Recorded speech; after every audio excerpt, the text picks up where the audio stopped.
have a special thing going on, and I know that I think Chris Moran is also out of town, and so he told me to tell you that he is not trying out somewhere. Don't worry.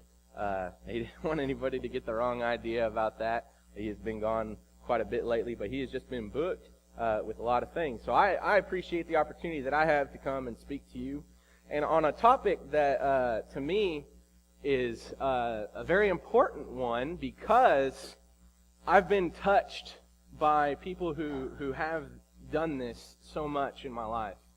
I began to think about my great-grandmother, by the way. She is not doing well, and we do covet your prayers. She has been diagnosed with pancreatic cancer. But I think about her. She has told me so much about the past and about the way things used to be, and I used to sit at her table, and she had such a great influence on me in wanting to preach and things like that, but she has told me so much about the past and all the things that have changed. And as I remember, like from even when I was young, things are different. And the way people like my great-grandmother have described to me what things were like have changed. Not just technology or the way that people dress or even the way cars look or the price of gas, which seem to be the things that we kind of talk about. I remember when the TV had legs on it and things like that, and you'd sit underneath it with your big bowl of cereal on your chest, and you had the clicker, and it would, turn the TV channel. We had one of those in our house when I was growing up, by the way. It was not the one in the living room that everybody used, but we had one. And people talk about the price of gas or the price of milk and those things that have changed, but those things, they all are what we talk about, but there's a lot more that has even changed. A lot that runs even deeper. Not just the way that people dress or the way cars look, but the way that people feel, the way that people behave, the way that people think. And today, that's what I'm going to talk about. For many, though not all, the days where you used to know your neighbor are over. They're over.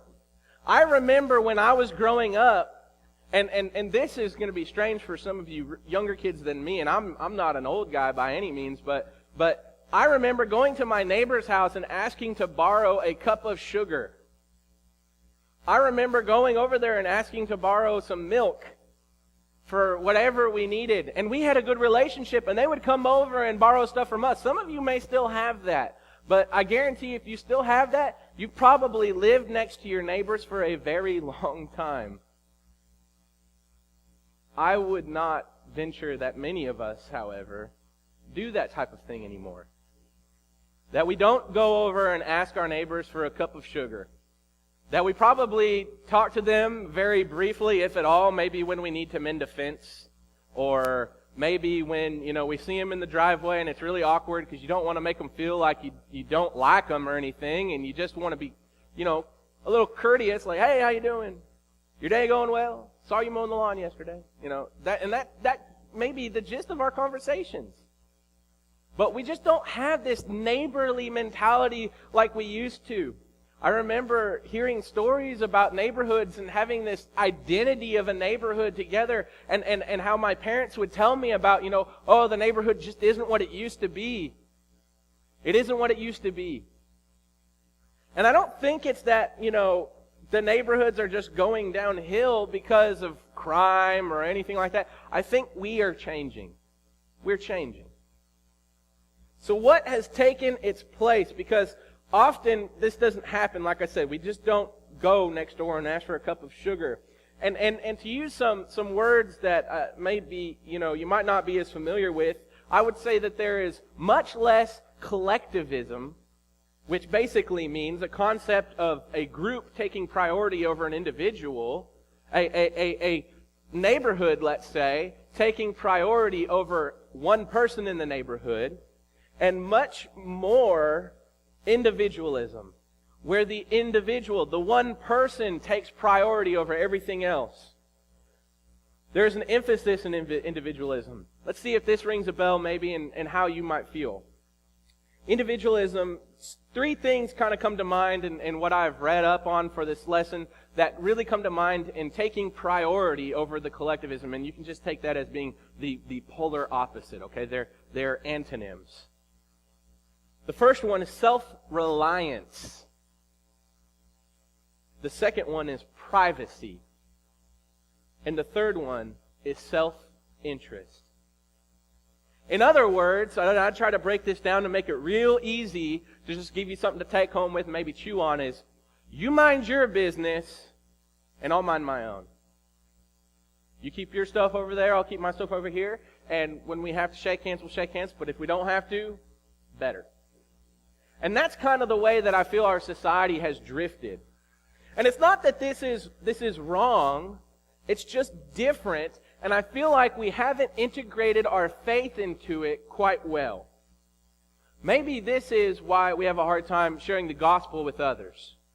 Maybe this is why we don't have a healthy way of talking to others about Jesus and keeping our culture and our faith separate. It doesn't need to be that way. We have lost much because of this, and we haven't even realized it.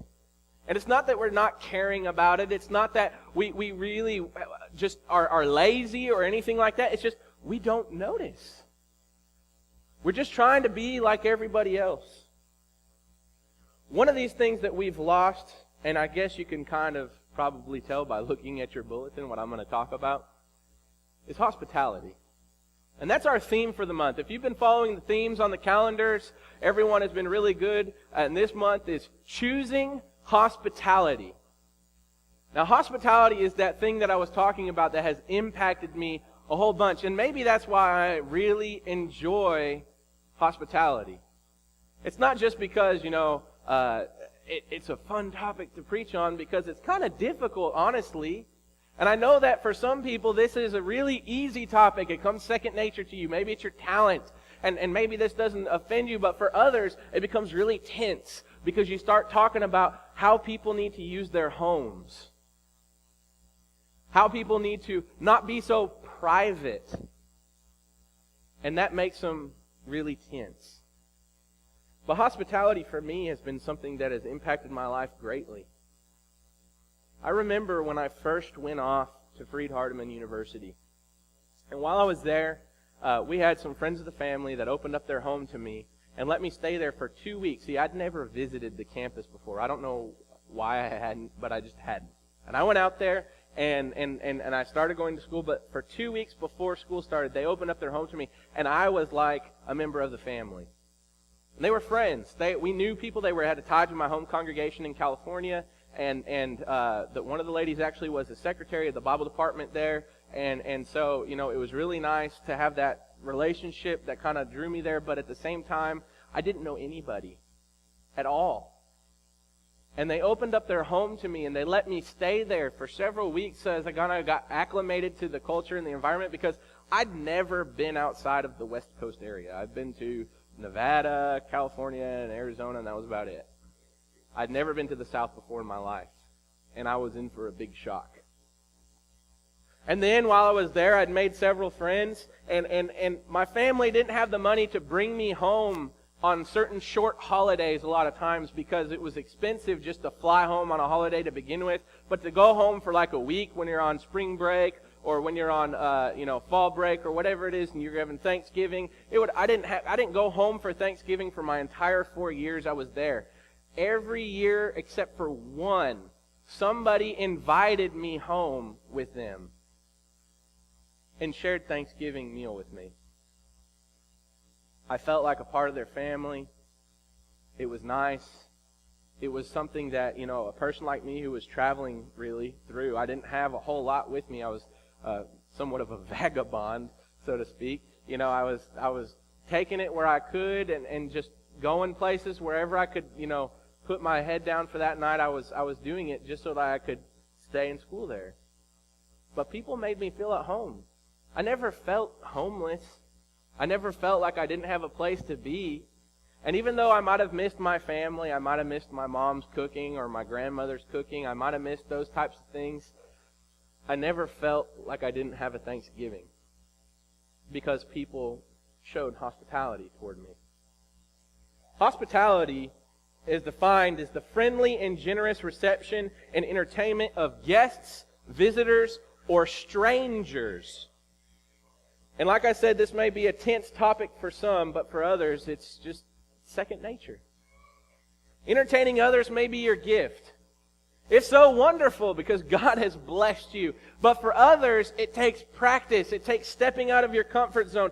And I want to tell you something. This is not just, this is us fulfilling God's commandments in many different ways. Even though it is, the Bible is very specific on hospitality. And I almost didn't even realize how specific it was until I began my study on this, because this is not something that I just, today I'll decide to study hospitality. It's not something that I just would normally pick up my Bible and say, I'm going to look up every verse I can about hospitality. But I did. And the Bible has much more to say about it than I ever imagined.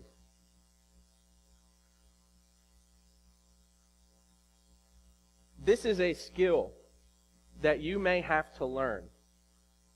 And even though the Bible may give us a great amount of admonition to be hospitable and have hospitable qualities in our lives, it is important for the Christian, if they don't have that, not to just neglect it, but to acquire those skills and use those in life. As I stated, it doesn't come naturally for some. What do I mean, though?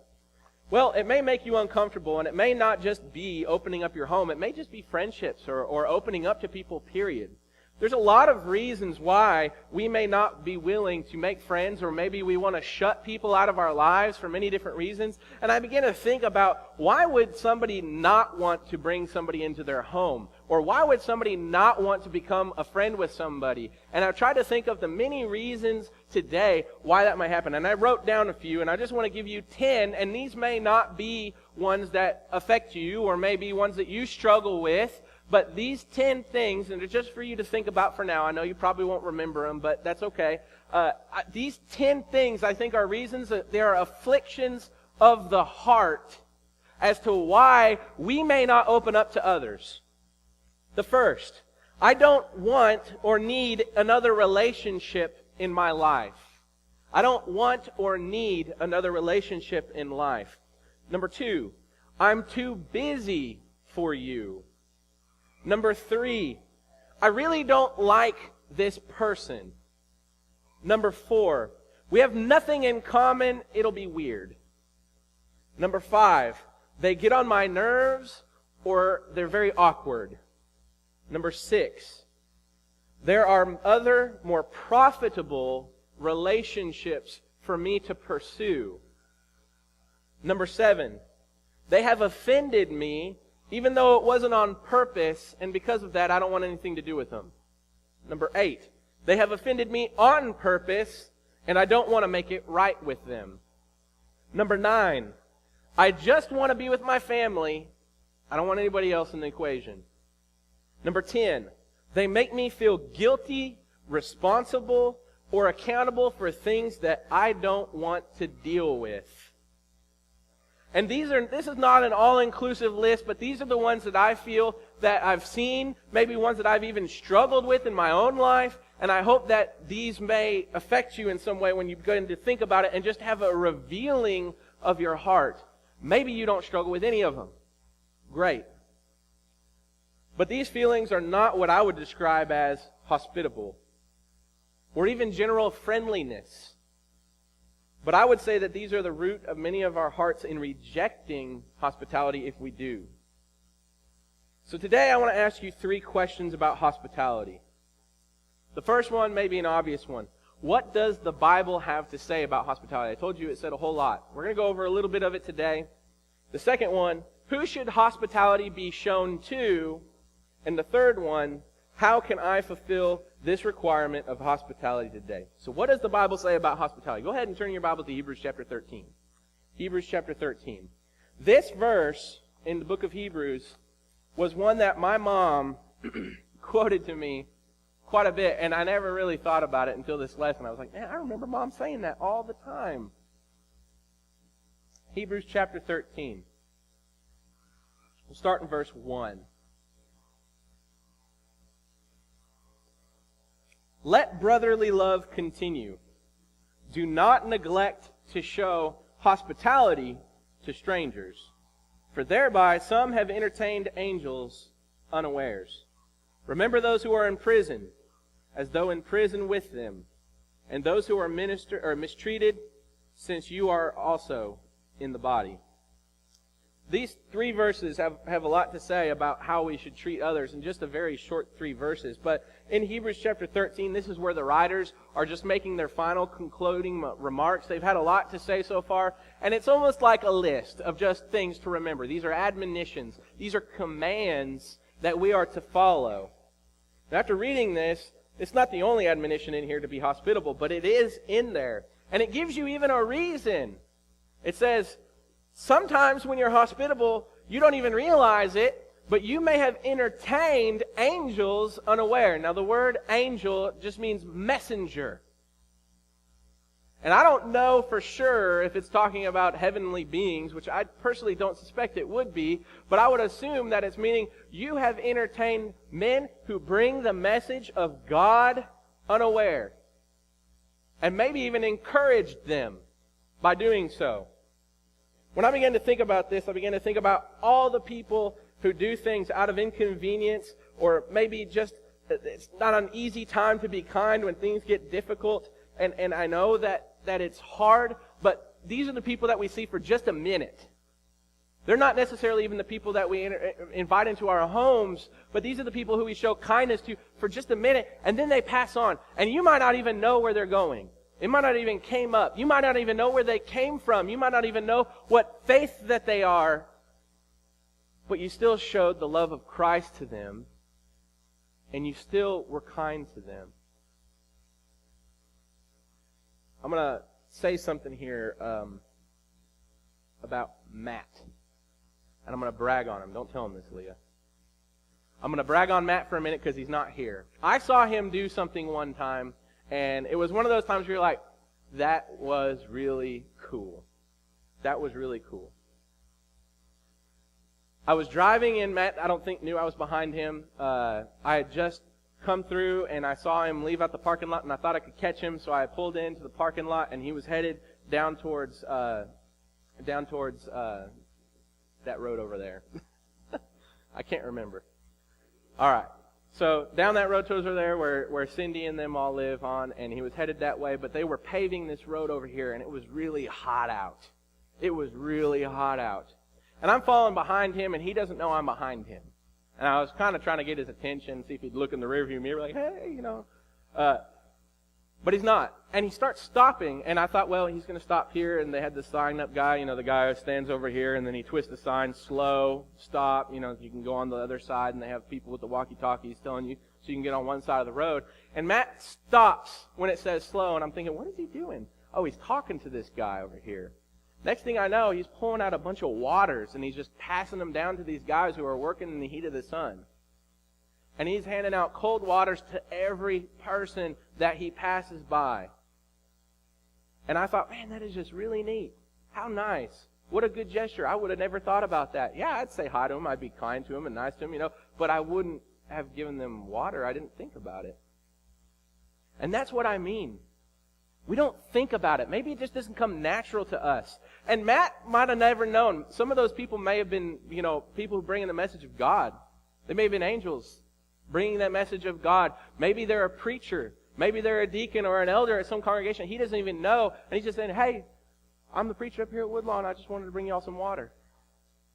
It's a hot day out. You all need to stay hydrated. Now, they probably had water somewhere. They could take a break and they could get out of the sun and do it. And they were getting paid for what they were doing. It's not like these people were necessarily all down on their luck or anything. But Matt just stopped, thought about somebody else, and showed some kindness to another. And it opens up their hearts to the Word. Jesus also spoke a very hospitable person. Go ahead and turn in your Bibles to Luke chapter 10. Luke chapter 10. We're not going to spend a whole lot of time on this because I preached on it not too long ago, and I know that y'all are familiar with it, but we're just going to quickly go over some of the things that happened in Luke chapter 10, starting in verse 25. Luke chapter 10, verse 25. And behold, a lawyer stood up and put him to the test, saying, Teacher, what shall I do to inherit eternal life? He said to him, What is written in the law? How do you read it? And he answered, You shall love the Lord your God with all your heart and with all your soul and with all your strength and with all your mind, and your neighbor as yourself. And he said to him, You have answered correctly. Do this and you will live. But he, desiring to justify himself, said to Jesus, And who is my neighbor? Jesus replied, A man was going down from Jerusalem to Jericho and fell among robbers, who stripped him and beat him and departed, leaving him half dead. Now by chance a priest was going down that road, and when he saw him, he passed by on the other side. So likewise a Levite, when he came to the place and saw him, passed by on the other side. But a Samaritan, as he journeyed, came to where he was, and when he saw him, he had compassion. He went to him and bound up his wounds, pouring oil on and wine. Then he set him on his own animal and brought him to an inn and took care of him. And the next day he took out 2 denarii, and he gave him to the innkeeper, saying, "Take care of him, and whatever more you spend, I will repay you when I come back." Which of these 3 proved to be a neighbor to the man who fell among robbers? He said, "The one who showed him mercy." And Jesus said, "You go and do likewise." We discussed this, like I said, about a month ago, but it proves the point so well. We need to understand that there is danger in the world. There is danger around us and all the different things that we might have that occur to us. And we need to be able to take care of others. Not just those who are of the same like faith as us, but those who are fellow men. Jesus came to die and save the lost. We all sin. We're all lost. We need to love the lost just as much as Jesus does. We need to take care of our neighbors. And Jesus proves the point that everybody is your neighbor. Now, thinking about how much we can impact others with a personal impact like Christ may have had on the world, and like this Samaritan may have had on this guy who was traveling and fell among thieves, let's read Matthew chapter 25 real quick and just see the benefit that it has to us, and also the downfall of not showing hospitality. Matthew chapter 25. Starting in verse 31. When the Son of Man comes in His glory and all the angels with Him, then He will sit on His glorious throne. Before Him will be gathered all the nations, and He will separate people one from another as shepherd separates the sheep from the goats. And He will place the sheep on His right and the goats on His left. And then the King will say to those on His right, "Come ye who are blessed by my Father, inherit the kingdom prepared for you for the foundation of the world. For," verse 35, "I was hungry, and you gave me food. I was thirsty, and you gave me drink. I was a stranger, and you welcomed me. I was naked, and you clothed me. I was sick, and you visited me. I was in prison, and you came to me." Then the righteous will say to Him, saying, "Lord, when did we see you hungry and feed you, or thirsty and give you drink? And when did we see you a stranger and welcome you, or naked and clothe you? And when did we see you sick or in prison and visit you?" And the King will answer them, "Truly I say to you, as you did to one of the least of these my brothers, you did it to me." If there is not a better admonition in the entire Scriptures to behave well toward our fellow man, to treat them with kindness and hospitality, it's this. Because if you love Christ, you're going to love others enough to do the same to them as if they were Christ Himself. Because you may not even know it. You may be treating it to Christ. Can you find Old Testament examples? Well, yes, you can. Leviticus chapter 19, verses 33 to 34. Leviticus 19, 33 to 34.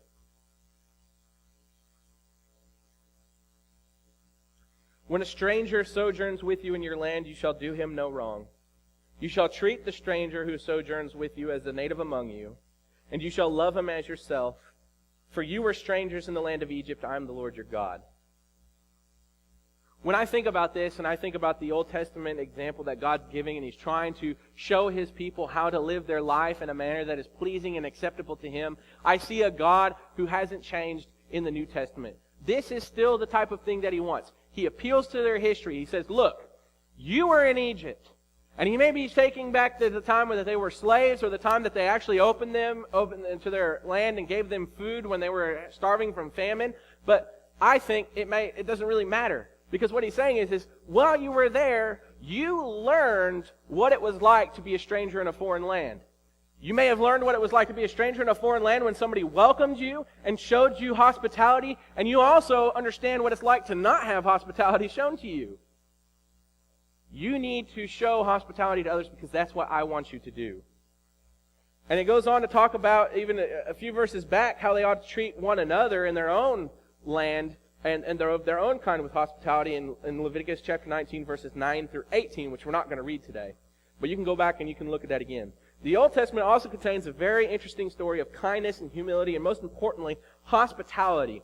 And this is not one I would have ever thought of, but I heard a lesson on it, and I want to share this with you. Go ahead, and if you can, please turn in your Bibles to Nehemiah chapter 5. Nehemiah chapter 5.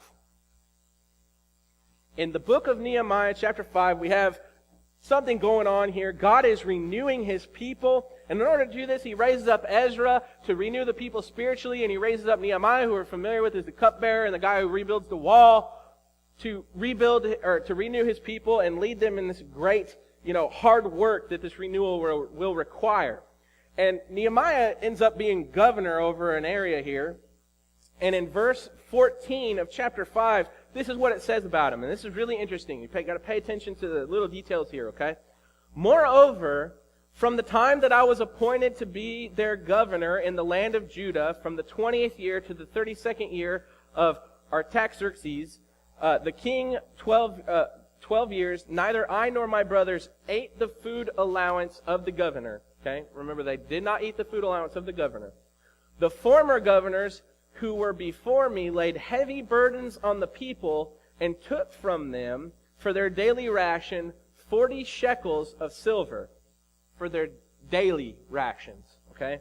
Even their servants lorded it over people, but I did not do so because of the fear of God. I also persevered in the work of the wall, and we acquired no land, and all my servants were gathered there for the work. Moreover, there were at my table 150 men, Jews and officials, besides those who came to us from the nations that were around us, these travelers who came from them, from the nations that were around them. Now, what was prepared at my expense for each day was an ox and 6 choice sheep and birds, and every 10 days all kinds of wine in abundance. Yet for all this, I did not demand the food allowance of the governor because the service was too heavy on this people. Remember for my good, O my God, all that I have done for this people. Now, like I said, this takes place before the wall has been built, which happens in chapter 6. They're rebuilding the wall. Nehemiah mentions that, okay? He says that he's governor. He says, besides the people that came before him, unlike them, he did not take a food allowance from the people. He had the right to, but he did not do it. And not only that, we can imagine Nehemiah obviously having kind of a big house, right? Maybe like MTV Cribs big or something. I don't know. He had this huge house because he had 150 people at his table. 150 people. And it sounds to me like it happens every day. And Nehemiah is not an unbusy man. He is an extremely busy man. He continues during this entire time working on the wall, taking care of all his business duties that he has to do. He takes care of his servants, and he hosts 150 Jews. It says Jews in verse 17, Jews and officials. That's 150 people, plus those people who came in from out of town.